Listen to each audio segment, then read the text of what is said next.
Hello everyone, welcome to Dr. Ravi's Academy. In today's video lecture, you will be understanding the principles of mechanics. And let us look at the principles of mechanics listed out here. The first one is the parallelogram law of forces, second one is equilibrium law of forces, and third is law of superposition, which is also familiarly known as the theorem of transmissibility, and the last one is law of action and reaction. Here the principles of mechanics also called it as the principles of statics, and even it is known as laws of mechanics also, and sometimes it is axioms of mechanics. These are the various names of the principles of this, and let us discuss in detail about all these principles. The very first one is, let us say, parallelogram law.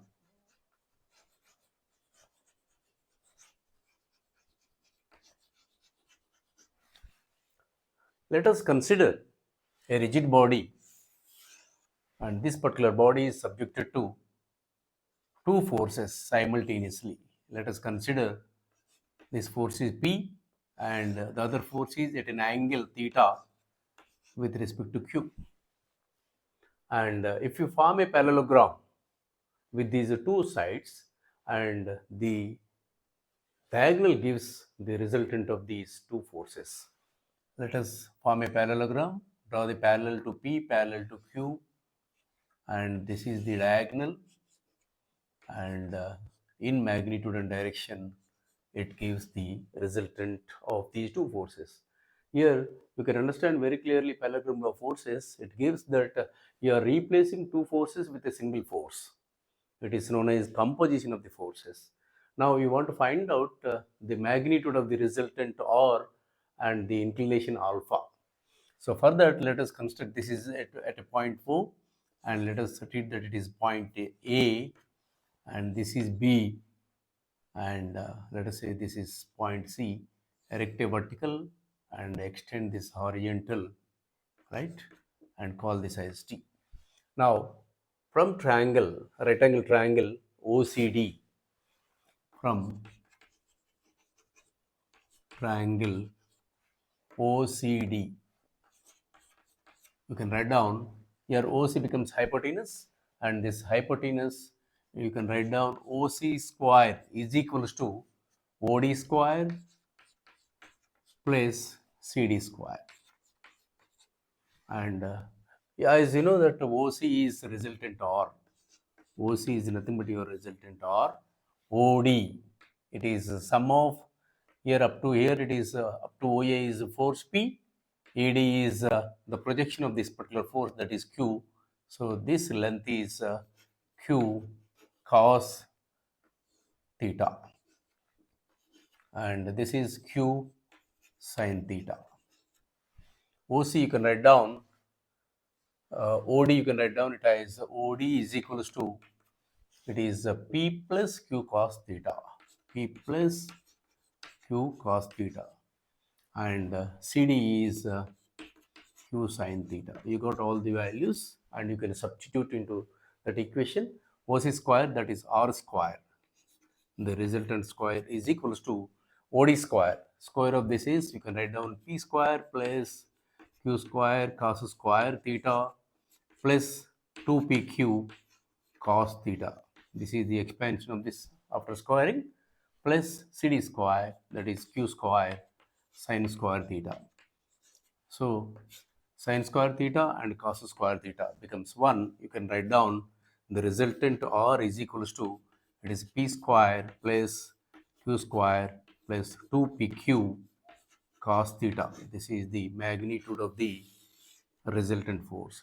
Even you can find out the angle alpha from this rectangle triangle. You can write down tan alpha is equals to, you can write down tan alpha, opposite side is Q sin alpha, Q sin theta divided by adjacent is P plus Q cos theta. From this you can calculate the value of alpha, that is inclination of the resultant force with respect to one of the force.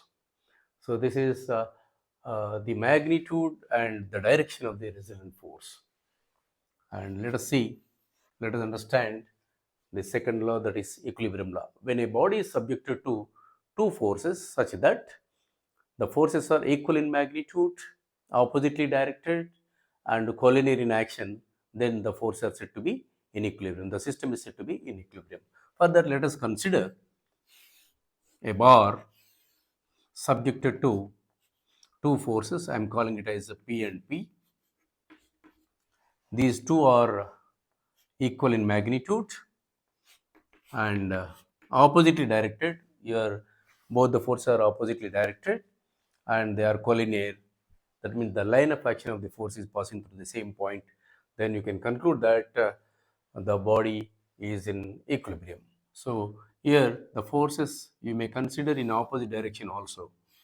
It is compressive force. Let us consider this is compressive and this is also compressive. Let us say it is Q and the line of action of the force is also matches. This is also, you can conclude that the forces are oppositely directed. The condition for the equilibrium is the magnitude of the forces are equal, oppositely directed, and collinear in action. Then the system is said to be in equilibrium. This is what is exactly the second principle of mechanics, equilibrium law.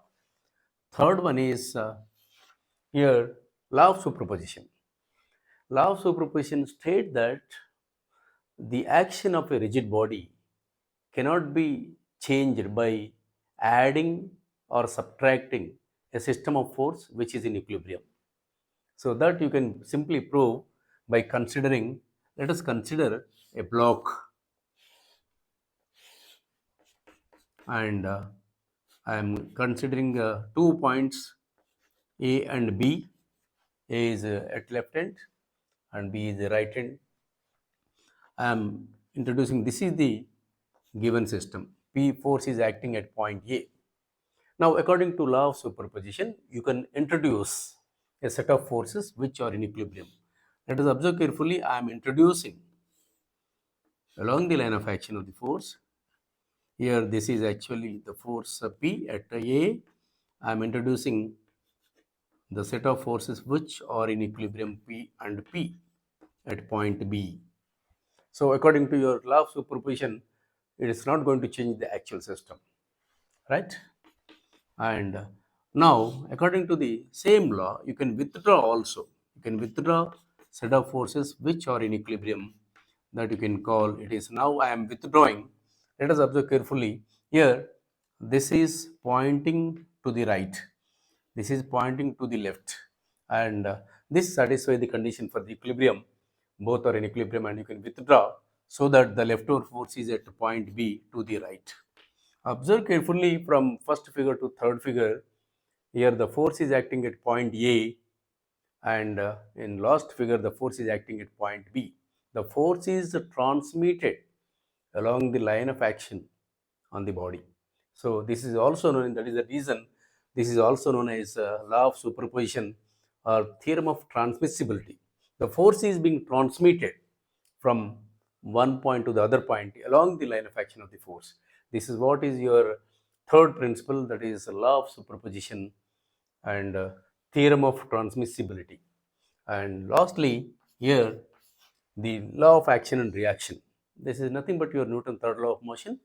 When a body exerts a force on the support, let us consider a support.